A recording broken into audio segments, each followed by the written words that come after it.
All right, guys, we are joined here with three-division world champion Abner Mares. Abner, it's great to see you. Good to see that you're doing well.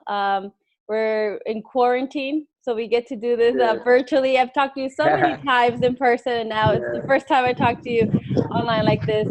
I want to get your thoughts on how you've been. How have you been affected by this COVID-19, everything that we're going through together? Right. Well, exactly what you just said. Times are changing. Life is changing. While we see it. Now we're doing this interview. Via internet and audio and video. But you know what? I think it's been hitting everyone differently. But most definitely, I think we could all agree that it's been affecting all of us. Financially, that's for sure. I mean, no matter how, I get this a lot, like, you're rich, you have money, this and that. Like, yeah, that doesn't mean that I have the money of the world. I'm gonna survive with that for the rest of my life. You know what I'm saying? So everybody's taking hit. My wife, she owns a makeup store. Her store is inside a shopping center, so that's closed. So she's not making money. But other than that, we're good. You know what I'm saying? We're good. We're healthy. As you can see, I'm actually rejuvenizing as we speak. I shaved everything, so I'm good. Taking time for myself, still keeping in shape, somewhat, and just rolling with the punches. Right. I mean, you mentioned I was going to ask you because I know that your wife, I follow her and her makeup store. Yeah, She has her staff. She had to close it. So overall, yeah, it impacts you guys. It impacts the families that work with her. It's a big circle of people that are being affected. yeah. Exactly. I mean, it's not just her, like you mentioned. She has employees that she has to pay. Unfortunately, no, she can't. There's programs like, there's been known, like, where people can sign up as far as, like, to get loans to help out with that. So, I mean, we're looking, different ways. But at the end of the day, I think it's some, take care of and help out. And if not, I still have people, signing up for unemployment and people getting paid. Like, dang, I wish I could get that. But yeah, man, I see everybody posting their checks. But like you said, it's hard times, different times right now. Everybody's being affected by it. Mentally too. A lot of people going insane, a lot of people, fighting a lot at home. It's like it's hitting everyone a lot, emotionally too. Just being at home sometimes it's crazy. You know what I'm saying? You go crazy. You want fresh air. So yeah, man, it's tough times.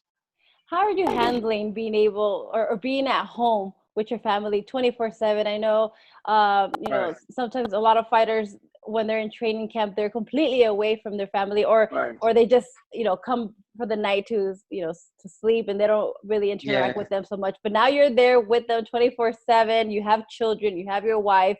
yeah. How is that? How's your sanity right now? You know what? People that know me, you know me well. I'm a family man, Yes. so I mean, for me, it's no different. To me, it's like it's a normal day. Me, I don't do camps away from my family. I used to when I first started. I used to do camps, but my last, I don't know what, 10 fights, I've been at home. I'm training. I come back to the house. I see my wife, so it's basically normal. It's a normal life for our family, except for the part that, now obviously it's 24/7 at home just with the family. But it hasn't affected me mentally. I still know domestic violence, thank God, will never happen. But I have a lot of cop friends, and they tell me that they get a lot of calls for that right now. They're getting a lot of domestic calls, and it's crazy because, like you mentioned, man, people are going, insane. And it's hitting everyone, mentally hard. Like, people that are not behaving that well, as far as the man or the female getting caught, and You know what? That I see it, bro. I see it. It's crazy. It's crazy. Dude, it is like we keep seeing that sometimes like divorce rates are kind of going up. We're already Yeah. considering it, but you know what? I follow both of you and your wife, and you guys have a beautiful relationship. At least Thank you you. know what you guys share with us Hey, what we online. see here. You Yeah. guys seem like you guys get along very very well. What does she Yeah. think about your shaving and your haircut and everything? Does she She like don't like it. Nah, she don't. She hates it. She's like, yeah, get over that. I'm like, she's like, you're not young anymore. You're ya eres grande. So, she don't like the short hair. Definitely doesn't like the shaved beard. She likes me with beard. And when I left the stash, because I had the mustache for like, a couple of days, she's like, no, that's got to go because, you look like a cholo. So, yeah. But, I mean, this changes that, like I tell her, I'm doing it just, right now with quarantine. Nobody's going to see me. I'm just at home. But yeah, she don't like it. She likes the fresón Abner. That's funny. So once things go back, you're gonna go. You gotta make her happy, right? You're gonna. Yeah, of course, and not just only that. More than anyone. Presentations, everything, and I also work for TV. On Fox as well as you do, and I gotta let it go for that. I can't have my short hair. No facial hair, so Yeah. I got to. Yeah. Well, like you mentioned, with you're part of Inside PBC with Sean Porter and Kate Apto. Once again, congratulations, you. It's a great show. I really enjoy watching it. You also work with Telemundo. So it's great to see that besides the career in fighting or in the ring, you're also able to do your thing outside of the ring, commentating and all that. But I mean, we want to see you back in the ring. It's almost 2 years that your last fight come this June. It's almost 2 years since the last fight with Leo Santa Cruz. But we know that win, lose or draw, like you're always bringing exciting fights.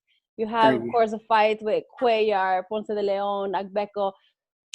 Besides the 2 fights with Leo Santa Cruz. And even that fight, now fighters are losing their fights because of coronavirus. You had an eye issue that you had to deal with. You had a big fight with Tank Davis that had to be canceled because of your eye. Take me back to that moment. How difficult was it having to get that fight canceled that you were pushing for? Yeah, the fight that I pushed for, the call that I made, I directly called out him and I told him I wanted to come back at 130 and that I wanted to fight Tank Davis. And I still remember his words were like, Abner, you sure you want that fight? It's a tough fight, it's not an easy fight. Kid hits. I'm like, yeah, Mr. Al, you know me, I want tough fights. Because, he gave me other options at 130. He's like, oh, why don't we fight someone, less, difficult, this and that, what managers do, try to set you up with, most comfortable fights for you to do good. But, I'm known as a fighter that fights the best and want to leave that legacy. And you know what? I made it happen. It happened. We were scheduled to fight in February. But unfortunately, I had the issue, I had a detached retina on a sparring session. My eye got detached. Retina detached. So that caused for blurry vision. Slowly, I was losing vision on one corner. So that kind of worried me. I was not going to tell anyone because I had already passed my test. I was good. It was like, I think it happened like 2 weeks before the fight.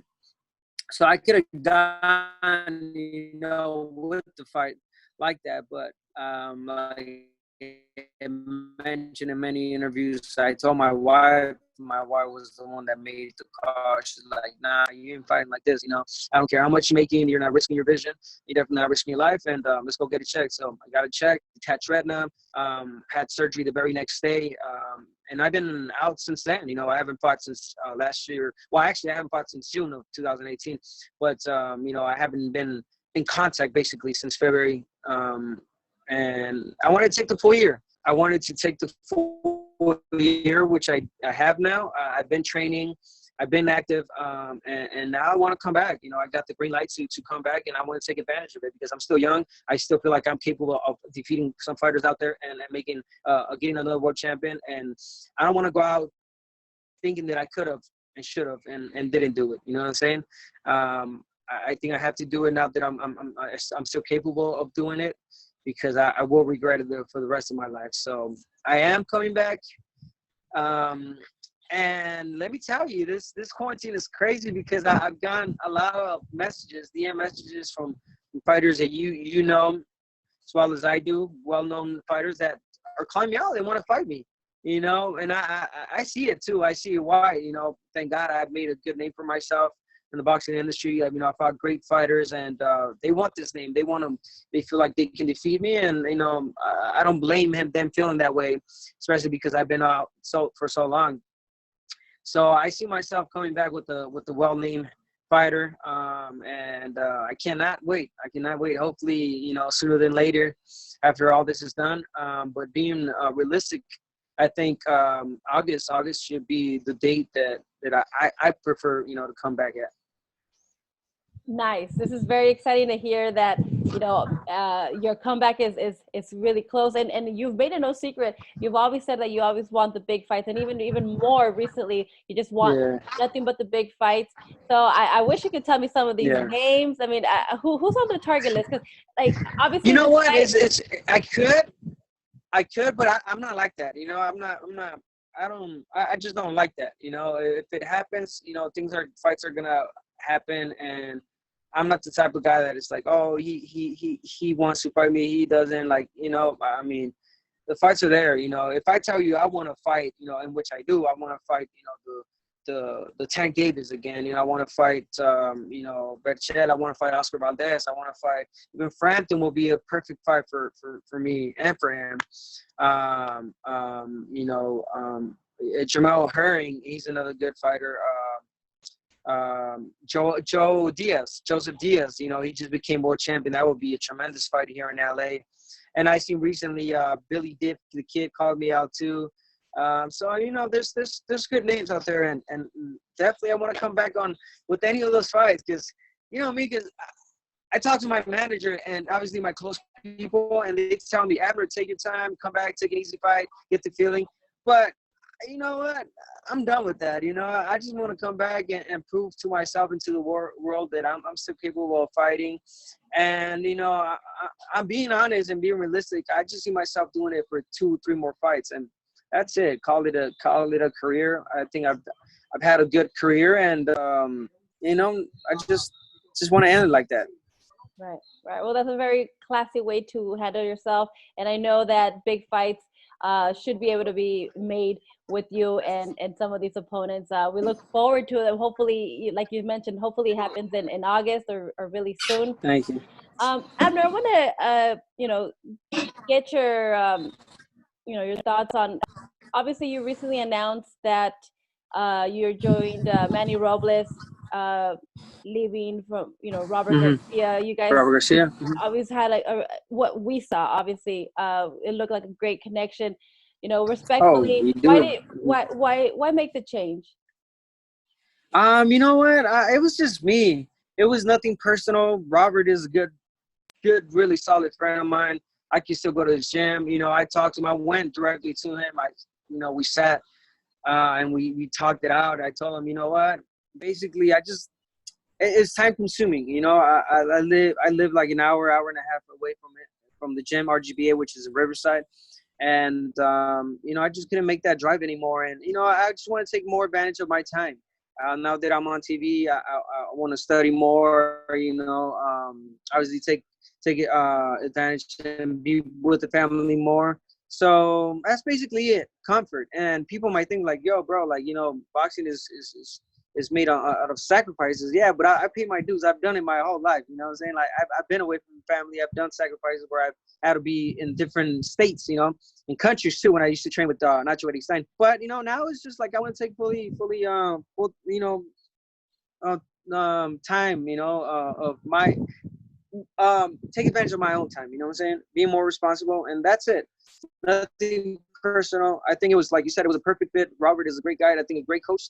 But Manny's not a bad coach himself. You know, Manny Robles is a tremendous coach, and he's been with the best. He's had the best, and believe me, I'm learning with him. I'm learning really, really well, really fast, and I cannot wait. I cannot wait to show what I've you know, learned with the Manny and what's more, you know, what's more to come, because even I tell him, even when I'm training, hitting the bag or mitts, I tell Manny, you be the first one to tell me if you feel like that's it, Abner. Like, don't even bother to come back. You look washed, you know what I'm saying? Like, being realistic, just tell me, you know? And then my dad, too, was like, Abner, I would tell you, but you look good. You know, you look good. You look, you know, like you're getting back in shape. So that's all I want. And I think the fight's going to show. And if I see that I'm showing, you know, symptoms of a slow, you know, I don't want to say names. I was going to say name fighter, but I'm just going to hang him up. I was gonna say name. There's a fighter that's still fighting, and I see him like, man, why is he still fighting? He's a friend of mine, but it's like crazy. Yeah. It is sometimes difficult to see sometimes in the sport that we love that Yeah. you know, some fighters have dealt with it a little bit more different, and they are suffering from it. But you know, that's a tough subject right there. And that's another subject to touch. I think, you know, I mean, I sent someone a message not too long ago, and everybody has, in any order you want to put them personally. I think the boxer fights for pride. They fight for legend, to become a legend, and they fight for money. In which any order you want to put them. You know, you might just want to fight for money, and then the other ones come with it. But being realistic, we all fight for the same thing, which is to win and to make money. You know, I don't see and they're big time liars. Whoever says it, like, I'm not in it for the money. Like, yeah, bro, shut up. Like, you know, we all in it for the money too. Like, we want to get paid. You know what I'm saying? So, so yeah, I see a lot of fighters, you know, coming back or still fighting because of that. You know, because they still want to have some type of income. You know, but you know, like you said, it's the personal matter that, you know, why they choose it. And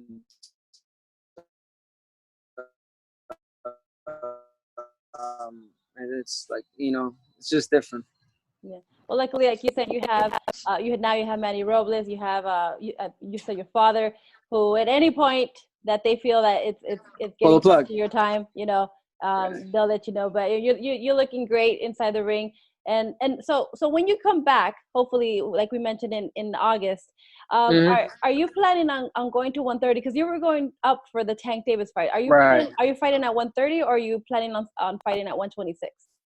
130. Yeah, I can't make 126 no more. I don't see myself making 126 no more. I think 130, and if a good fight, good name fighter, you know, at 130 is available.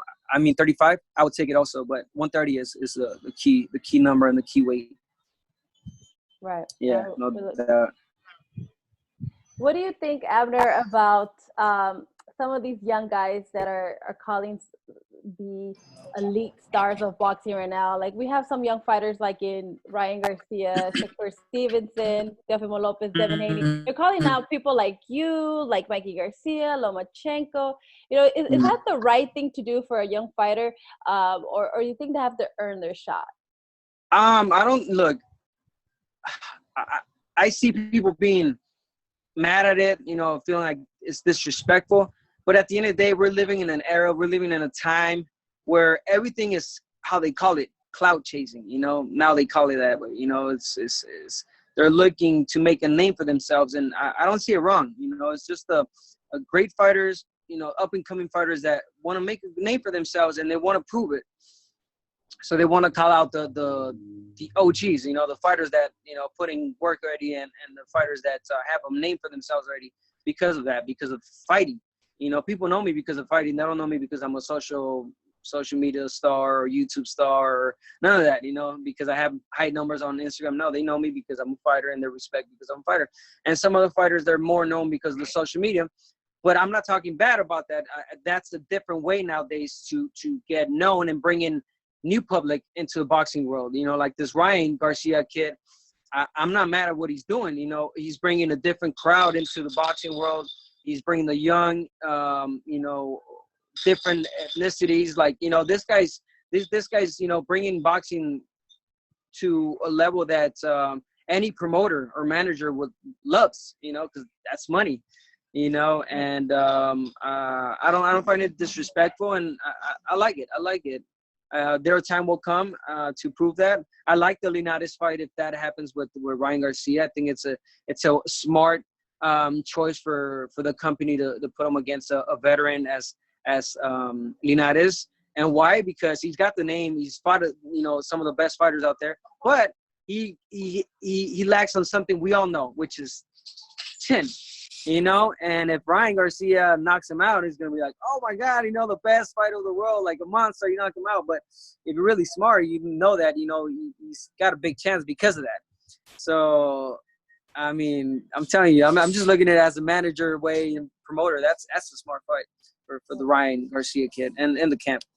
Right, because even before COVID-19, like they were talking about right after his fight this February on Valentine's Day, that they started saying, okay, well, let's make this fight between Jorge Linares and Ryan Garcia at Staples Center. Do it in the summer, I think in July.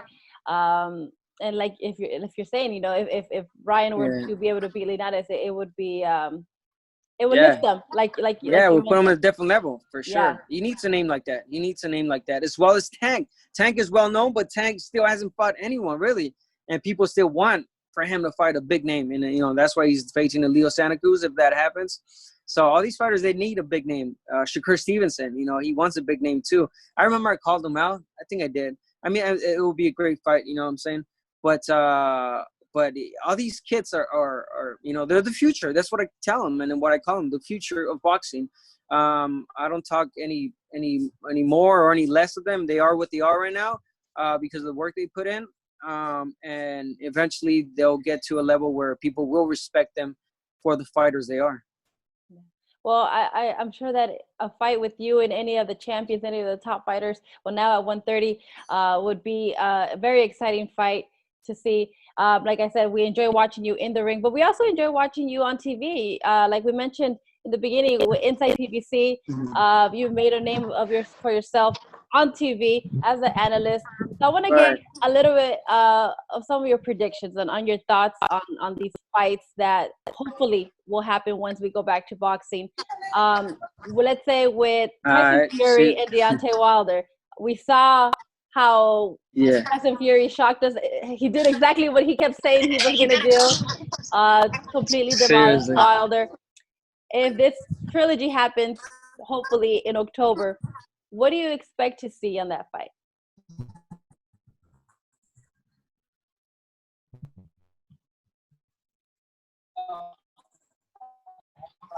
Who's gonna hate me for the choice? If you think about it, look, before I say who, well, I am gonna say who. I'm sorry. I'm going for Wilder, right? Deontay Wilder. I'm a big fan. I think he still has it. And the last thing he loses is obviously the power, and he has it. He has the KO power.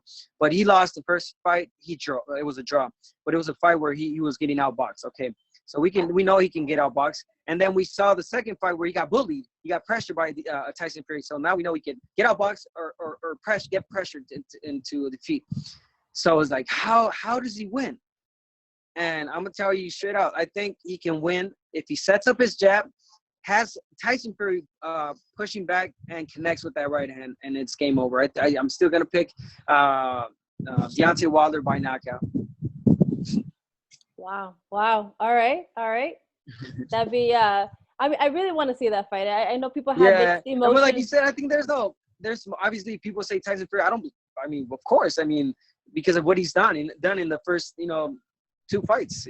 Like I said, he boxed in the first one beautifully, until he got knocked down, got up like a champ.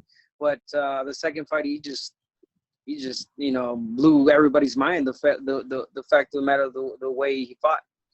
Right. And now this fight, I know they were trying to have it in July and it got pushed back to hopefully we'll see it in October. But there's also people who are pushing or asking for the undisputed fight, the UK undisputed fight between Tyson Fury and Anthony Joshua. What do you think about that? Tyson Fury. I think Tyson Fury beats some. If you really study the fight against Joshua and Andy Ruiz, the first and second one, you could see he does not like to get pressured. Even in the second fight, he took care of business against best conditioning for fights, and even so, he hurt Anthony Joshua, and he put him in bad situations with that pressure. So knowing that Tyson Fury can do that, and he did it against Deontay Wilder, I mean, that just lets you know that he could just walk through Anthony Joshua. Anthony Joshua, he's a great boxer. He's got the 1-2, and he could jump on his 2 feet and outbox and box. I'm sorry, but again, I think Tyson Fury takes care of business. So I got Tyson Fury on that one. All right.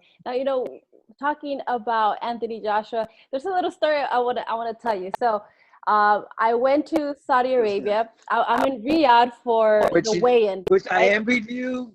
Lucky. I'm getting to a point there. Watch. So it's the weigh-in. We're in Riyadh, Saudi Arabia for the weigh-in for Andy Ruiz, Anthony Joshua. And I'm looking kind of down, and I see this guy comes near me, and I see a credential. And the credential has a photo and the name, right? And it says ABNER MARES. And it has your photo, it says your name, and I'm like, oh, Abner's here. And I look up, and it's not you. It's like another Arab guy, I guess, that had your credential, was helping out Telemundo, or I don't know what was going on there. Oh, wow. That's funny. See, a lot of people like, how come you didn't go? I had my credentials, I had everything going, but they just never sent my visa. I didn't get my visa for I don't know what reason. I think what Telemundo told me is that they were really slow on that process, and they're actually a lot of our staff, a lot of our team members from Telemundo did not go, even the camera guy. So I think they had to get replacements out in Saudi Arabia. So yeah, that's funny. And I bet the guy looked like me too, because I look like an Arab, bro. It kind of did look like you a little bit. So you probably got away with it.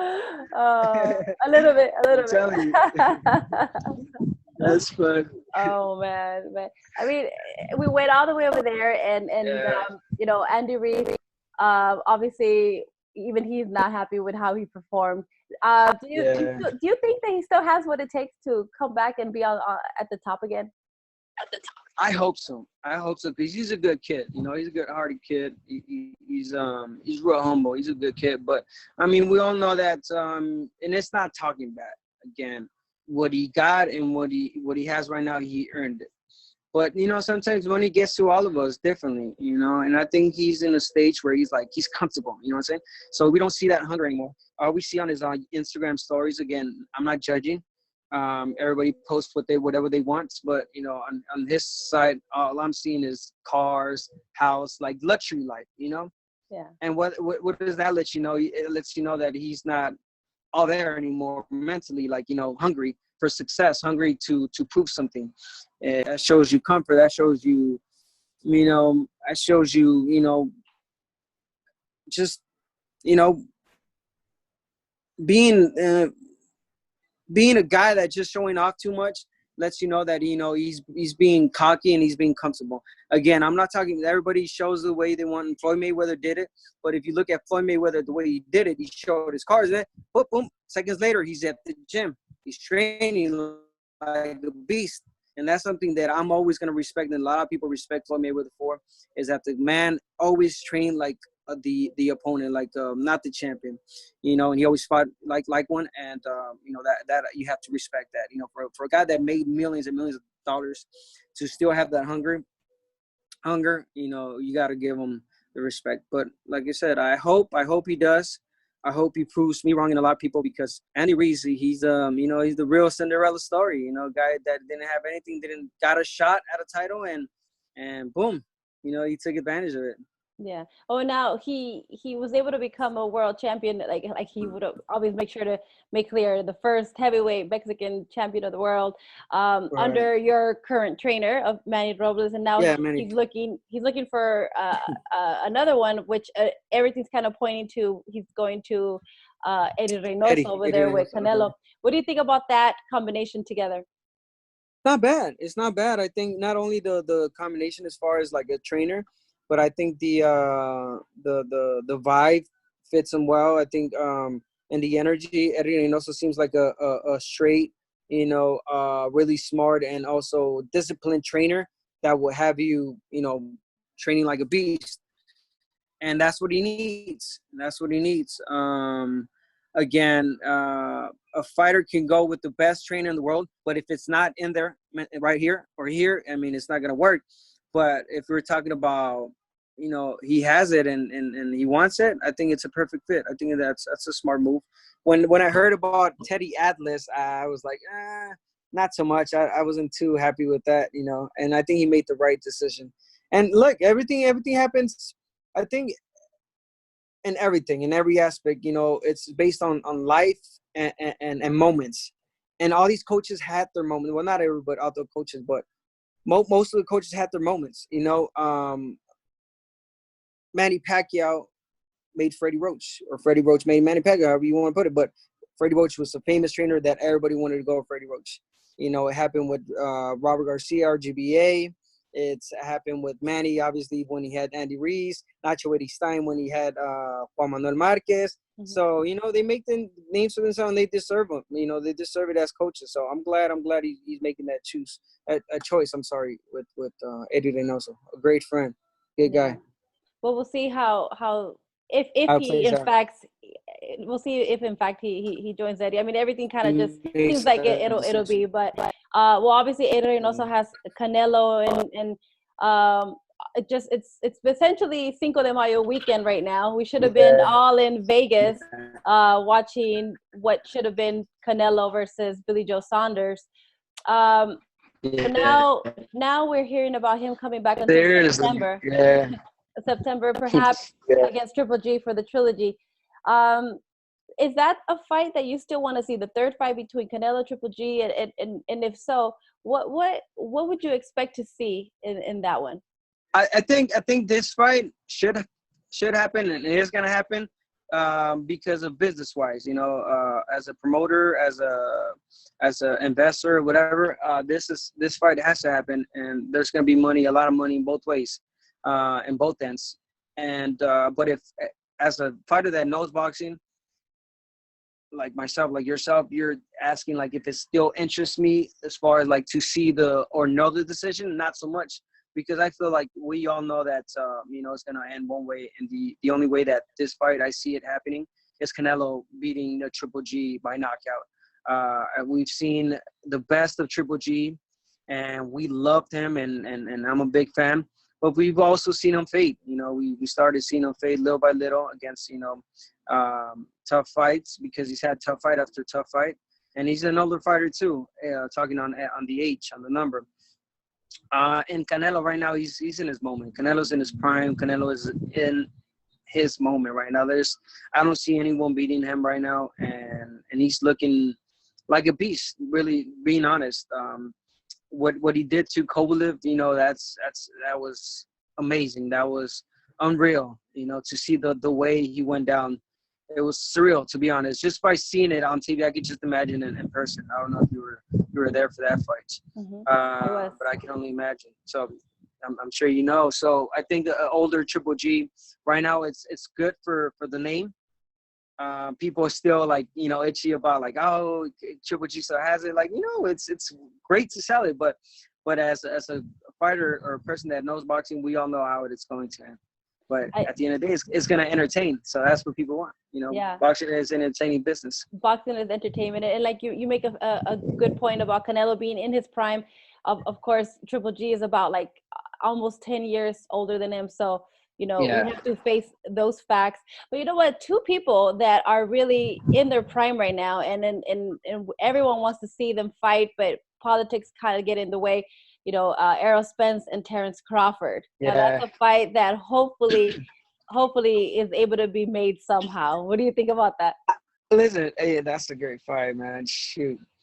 I think it's gonna happen. I think this whole COVID-19, everything that's happening right now in the world, I think it's gonna change boxing to a way that everybody's gonna join now. You gotta make these fights, because it's the only way that you're gonna revive boxing again.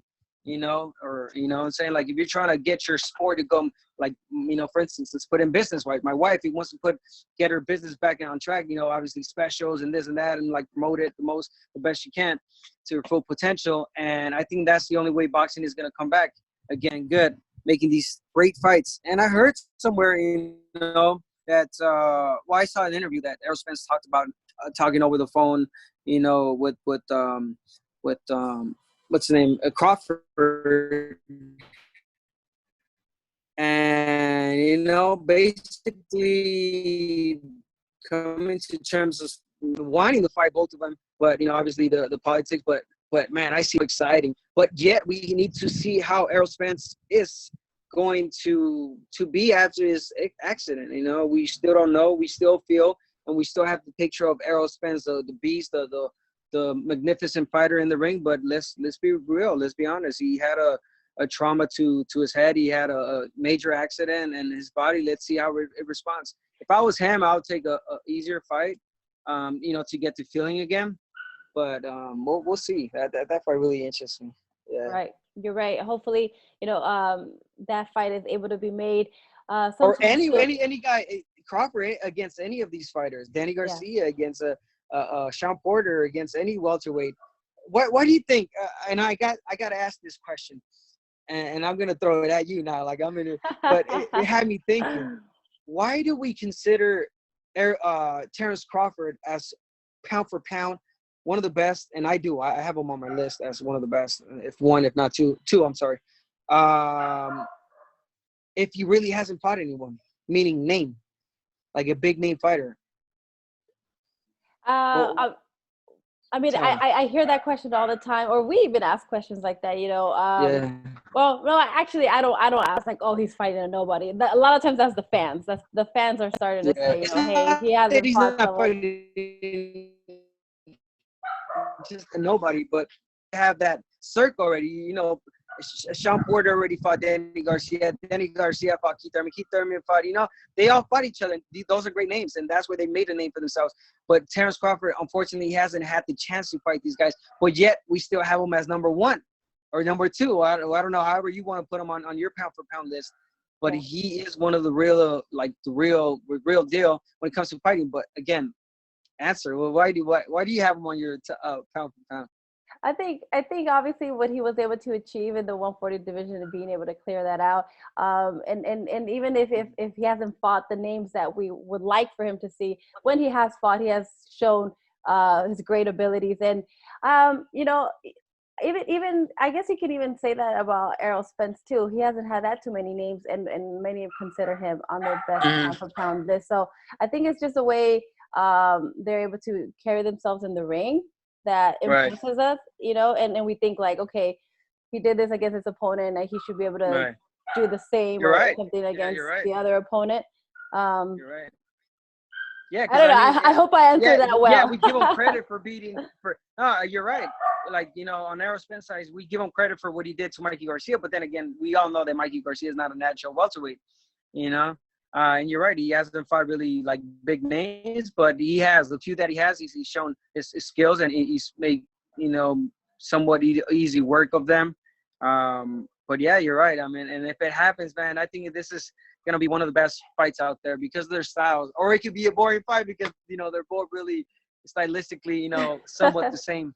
You know what? I always worry about that when sometimes like some big fights that we expect these two guys to just brawl it out, and I think like, oh my God, please don't be way too technical because that a lot of times that happens. They want to make sure they carry out their game plan very well and don't get caught, and it ends up being a very, very defensive, very defensive fight. Yeah.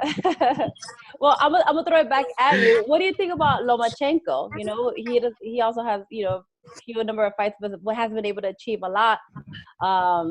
Obviously, the next fight that they're expecting him to unify with Teofimo Lopez. But what do you think about overall? Well, yeah, I think Lomachenko, that's the name you gotta respect and because of two major things. He's a beast when it comes to fighting. So technical. He does. His boxing abilities are on another level that even people that know boxing are thrilled, and even people that aren't, they look at him and his stance and the way he moves in the ring is like, oh shoot, did he just do that? Like, is it possible to do that? You know, like his second one, you got to give him credit because he's a guy that does not have that many fights. You're the expertise on this. I don't know exactly how many fights he has, but I don't think he has more than 10, right? How many fights does he have? Let's see. He doesn't have that many. He doesn't have that many, and this is a guy that's one of the best fighters out there with least fights. And I know, like, oh yeah, but he had over 100, 200, 300, 500, you know, amateur fights. You know, didn't we all? I had 200 and something, and I wasn't fighting for a world title in my second, you know, fight as a pro.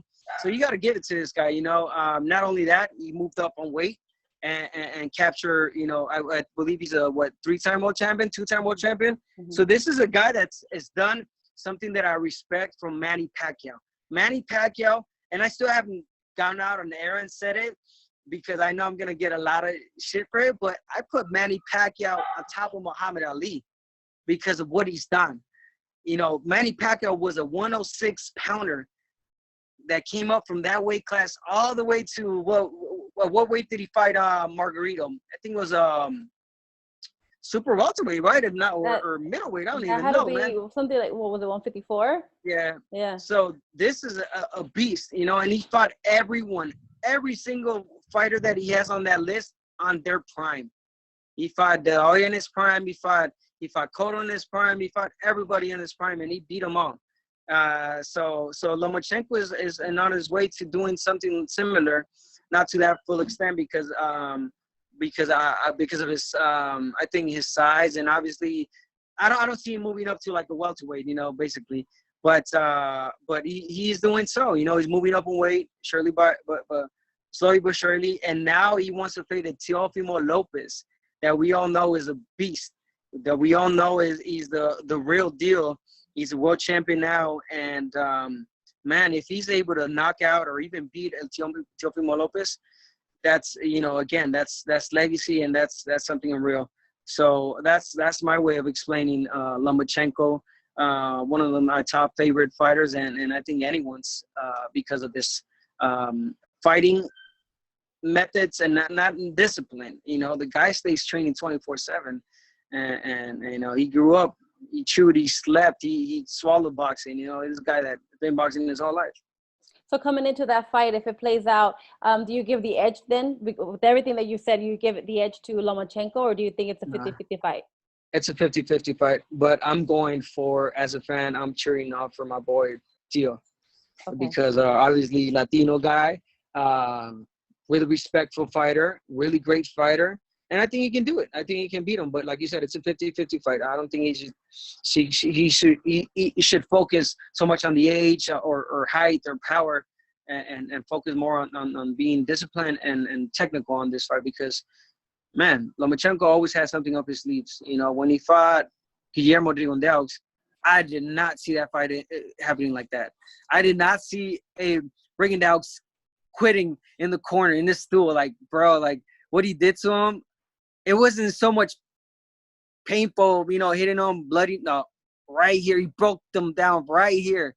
The guy was demolished right here mentally. He went to his corner. Fuck this. I'm sorry for cursing. Like, I can't hit this guy. I can't win. I'm done. Something similar that happened with Duran and Sugar Ray Leonard. You know, it just broke him down here, and that's something that not many fighters can do. You know, forget the physical part. Breaking them with this, with the skills, and Loma, that's why I respect him. Absolutely, absolutely agree. Marry him already, huh? And that's a straight out Latino thing to say. Ya cásate. Seriously, straight out. Oh man. Well, Abner, it's been a total pleasure talking to you. I have no idea, like, time just flew by. I was able to just have a conversation with you really easily. Thank you so much, you know, for taking the time to talk to us. Really appreciate it. And like I mentioned earlier, good luck with you. Good luck to your wife. Hopefully business is able to go back to normal. And we really, really look forward to seeing you inside the ring really soon, hopefully in August.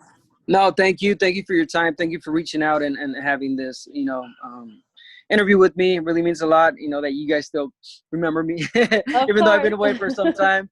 But, you know, we did this off camera, and I told you, and I want to say it here. You know, I respect what you guys are doing, your movement. You know, the well educated and professional person that you become. You know, obviously you're since I started too. You know, I've been a pro boxer since, you know, for 15 years, and I've seen you grow as an analyst, as a reporter, and congratulations on Fino Boxing. Thank you for having me on. I wish you guys nothing but the best, and like I said, you guys are well known worldwide now. So keep doing your thing, your husband and yourself, and God bless you all, and stay healthy. Thank you so much. Appreciate it. Thank you so Care. much for your kind words. Thank you. You too. Ándale. Adiós.